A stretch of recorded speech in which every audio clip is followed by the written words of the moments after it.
আল্লাহর হুকুম নবীর সুন্নত করতে হবে জিন্দা, এই আমলে পাবো নাজাত আসবে সফলতা।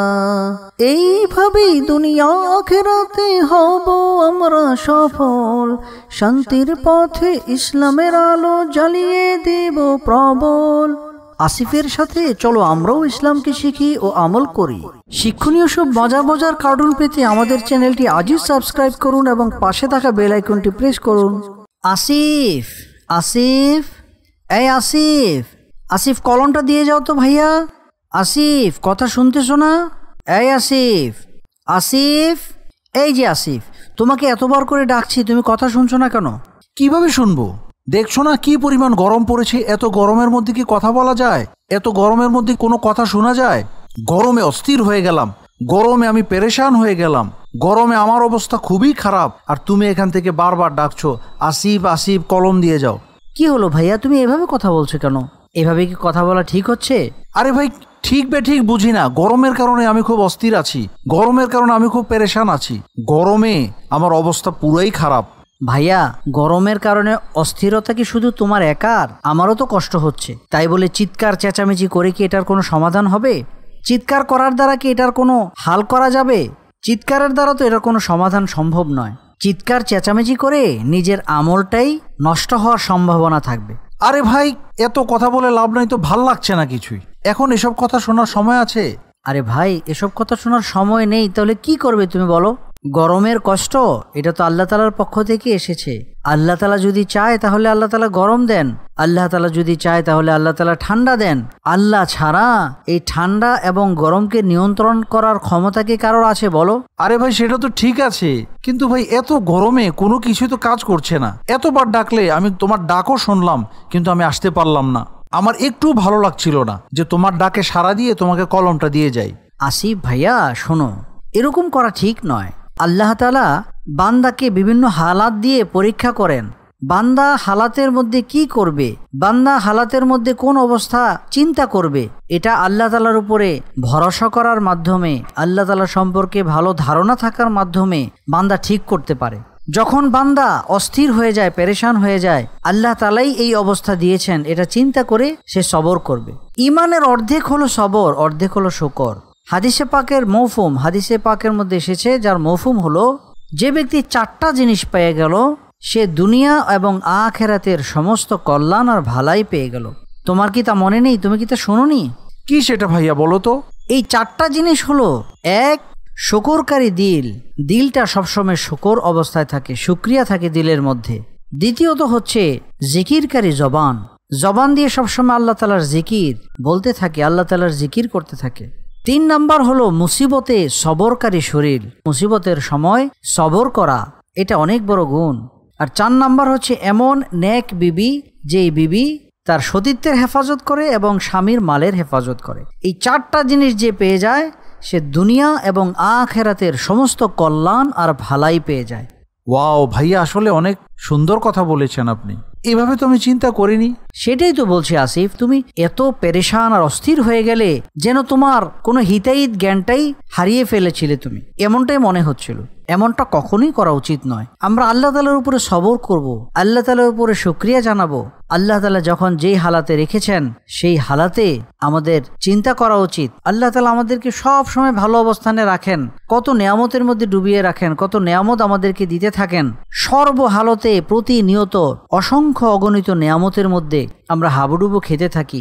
আল্লাহ তাআলার এত অসংখ্য নেয়ামতের মধ্যে থেকেও একটু পেরেশানি অবস্থা, একটু সমস্যা যখন এসে যায়, তখন এটাও আল্লাহ তাআলার পক্ষ থেকে আসে, কিন্তু এটাকে মানতে চাই না। এটা কেমন কথা যে আল্লাহ তাআলা আমাদেরকে এত এত নেয়ামতের মধ্যে ডুবিয়ে রেখে আমাদেরকে কত ভালো রেখেছেন, সে আল্লাহ তাআলার পক্ষ থেকে যদি কখনো কোনো অসুবিধা মুসিবত আসে, তখন আমরা যদি পেরেশান হয়ে যাই, তাহলে আল্লাহ আমাদের উপরে কতটা নারাজ হবেন। এই জন্যই মুসিবতে সবরকারী শরীরের কথা হাদিসে পাকের মধ্যে এসেছে। শুকরকারী দিল, এটার কথা হাদিসে পাকের মধ্যে এসেছে। এটা কত বড় কামাই। এই জন্য খুব চেষ্টা করা এরকম যাতে না হয়, আমাদের জিন্দিগিটা আমলি জিন্দিগি যাতে হয়ে যায়, আর প্রত্যেকটা কাজ কর্মে আমাদের আমল প্রকাশ পায়। আমি কি করছি, সামান্য একটু বিষয় নিয়ে আমি অনেক চিৎকার চেঁচামেচি করে আমি কি প্রমাণ করতে চাচ্ছি, সেটা কখনোই ভালো দিকে আমাকে এগিয়ে নিয়ে যাবে না। আমার জিন্দিগিটা সুন্দর করে আল্লাহ তাআলার কাছে পেশ করার জন্য আমার প্রত্যেকটা অবস্থা, প্রত্যেকটা পরিস্থিতিকে আল্লাহ তাআলার জন্য যাতে হয়ে যায়, এমন ভাবে আমাদের জিন্দিগিটা চালাতে হবে। জীবন তো এখানে আসল নয়, আসল জিন্দিগি তো আমাদের সামনে মৌতের পরে, যে জিন্দিগির সফলতার কামিয়াবি আমাদের প্রত্যেকটা আমলের উপরে নির্ভর করবে। ঠিক বলেছো ভাইয়া, আসলে আমি বুঝতে পারিনি। আমি আসলে প্রচন্ড গরমের কারণে মাথাটাই আমার গরম হয়ে গিয়েছে, কি যে করব কিছুই বুঝতে পারছিলাম না। ওয়াও, আলহামদুলিল্লাহ আলহামদুলিল্লাহ, আল্লাহ তাআলা কি চমৎকার বৃষ্টি দিয়ে দিলেন। ওয়াও, অল্প মুহূর্তের মধ্যে পরিবেশটাকে আল্লাহ তাআলা ঠান্ডা করে দিলেন। কি চমৎকার বৃষ্টি হচ্ছে, আলহামদুলিল্লাহ আলহামদুলিল্লাহ। দেখেছো আসিফ, কত চমৎকার বৃষ্টি। হ্যাঁ ভাইয়া, আমি নিজেই লজ্জিত হচ্ছি, আমি কেন এমন করলাম। আমার এই কাজটা করা মোটেও ঠিক হয়নি। আল্লাহ তাআলা কত সুন্দরভাবে বৃষ্টি দিয়ে আবহাওয়াকে ঠান্ডা করে দিলেন, এত ভালো লাগছে। গরমে অস্থিরতায় এখন ঠান্ডা প্রশান্তি, আমার শরীরকে হিমেল হাওয়ায় আমার শরীর দুলে যাচ্ছে, আমার শরীরটা এত আরাম অনুভব করছে যেটা ভাষায় প্রকাশ করার মতো নয়। আসলে সব সময় তো আল্লাহ তাআলা ঠান্ডা পরিবেশে রাখেন, ভালো পরিবেশে রাখেন। এই অল্প সময়ের গরমের কারণে এরকম মনে হলো, এটা কতই দুঃখজনক ছিল ভাইয়া, আসলে আমি বুঝতে পারিনি। হ্যাঁ আসিফ, দুনিয়ার মধ্যে সামান্য একটু গরম, যদিও এটা অনেক বেশি মনে হচ্ছে, কিন্তু আখিরাতের কঠিন মুসিবতের দিনে কি পরিমাণ গরম হবে, কিয়ামতের ময়দানে কত গরম হবে, সেখানে তো এই যে এখন আমি যে নেক আমলগুলি করব, সেখানে এই গরমের মধ্যে এই আমলগুলি আমাকে সাহায্য করবে। দুনিয়ার গরমের মধ্যে আমি চিৎকার চেঁচামেচি করে মাথাটাকে গরম করে আমি আমার আমলকে বরবাদ করার কারণে কিয়ামতের ময়দানের কঠিন মুসিবতের সময়, যেখানে অনেক উত্তপ্ত গরম হবে, সূর্যটা একদম নিচে নেমে আসবে, সূর্যের তাপে মানুষ পেরেশান হয়ে যাবে, তামার জমিন হবে, ওই জমিনের মধ্যে সবাইকে একত্রিত করা হবে। এই কষ্ট আর মুসিবতের সময়ে আমরা কিভাবে ওই পেরেশানি অবস্থায় থাকতে পারবো? যদি আমাদের কোনো নেক আমল না থাকে, আমাদের কত কষ্ট হবে, কত পেরেশানি হবে। প্রত্যেককেই ওখানে যেতে হবে। এই জন্য আমাদের এই জিন্দিগিটা যাতে এমনভাবে আমি কাটাতে পারি, যেই জিন্দিগি বন্দিগলা হয়ে যেতে পারে। আল্লাহ তাআলার সামনে যখন দাঁড়াবো, আমি যাতে সবরকারী হিসেবে থাকতে পারি। আমি প্রত্যেকটা হালাতে, প্রত্যেকটা অবস্থায় আল্লাহ তাআলার উপরে সন্তুষ্ট থাকবো। আল্লাহ তাআলা সম্পর্কে আমার ধারণা যাতে ঠিক থাকে, এইভাবেই আমার জিন্দিগিটা চালাতে হবে।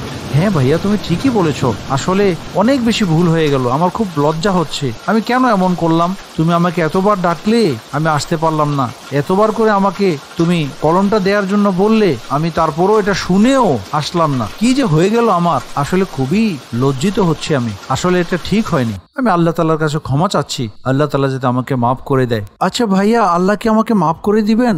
আমি যে ভুলটি করলাম এটা তো একেবারেই ঠিক হয়নি। আল্লাহকে আমাকে ক্ষমা করবেন। আমি যদি অনুতপ্ত হই, আমি যদি আল্লাহ তাআলার কাছে বলি যে আল্লাহ আমি ভুল করেছি, তাহলে কি আল্লাহ মাফ করবেন আমাকে, নাকি আমার আরো অন্য কিছু করতে হবে? আচ্ছা, কিভাবে বললে আল্লাহ মাফ করবেন? আমার খুবই খারাপ লাগছে এখন এটা ভেবে। আল্লাহ আমাদের এত নেয়ামতের মধ্যে ডুবিয়ে রেখেছেন, কত নেয়ামত দিচ্ছেন, আর আমি অল্পতেই এভাবে রাগান্বিত হয়ে গেলাম। এটা কেমন কথা হলো? কিন্তু এই ঘটনার পর এখন কিভাবে বললে আল্লাহ আমার উপর রাজি হয়ে যাবেন, আমাকে ক্ষমা করে দিবেন, আমি তো সেটা বুঝতে পারছি না। একটু যদি আমাকে বলে দিতেন ভাইয়া, তাহলে আমার জন্য খুবই ভালো হতো। আমি খুবই অনুতপ্ত হচ্ছি। এমন ভাবে আমাকে একটা রাস্তা বলে দিন যে রাস্তাটা সহজ হবে এবং আল্লাহ তাআলা আমাকে এই কাজটি করার কারণে মাফ করে দিবেন। আমার অনুতপ্ততা এটা সঠিকভাবে অনুতপ্ত যুক্ত হবে এবং আল্লাহ তাআলার কাছে আমি প্রিয় বান্দা হব। আমাকে একটু মেহেরবানি করে যদি বলে দিতেন অনেক ভালো হতো। হ্যাঁ আসিফ, আল্লাহ তাআলার কাছে ক্ষমা চাওয়া আল্লাহ বড় পছন্দ করেন। যে কোনো হালাতে, যে কোনো অবস্থায় যখন আমরা আল্লাহ তাআলার কাছে ক্ষমা চাইবো, আল্লাহ তাআলার কাছে বলবো আমার অপারগতার কথা, তখন আল্লাহ তাআলা অবশ্যই আমাদেরকে ক্ষমা করে দিবেন। আল্লাহ তাআলা বড় মেহেরবান। আল্লাহ তাআলা আমাদেরকে অসংখ্য নেয়ামতের মধ্যে ডুবিয়ে রেখেছেন। আল্লাহ তাআলা আমাদেরকে নেয়ামতের সাগর, তিনি আমাদের বানানেওয়ালা মালিক, আমাদের সমস্ত প্রয়োজন পুরা করনেওয়ালা একমাত্র আল্লাহ তাআলা। হ্যাঁ ভাইয়া, ঠিকই বলেছেন। আল্লাহ আপনি আমাকে মাফ করে দিন। আমার এমন করা ঠিক হয়নি। আমি ইনশাআল্লাহ আর এমন করব না। আল্লাহ, আমি যাতে এমন না করি, আমি যাতে এরকম অধৈর্য না হয়ে যাই, আল্লাহ আপনি আমাকে এরকম বানিয়ে দিন। আমিন।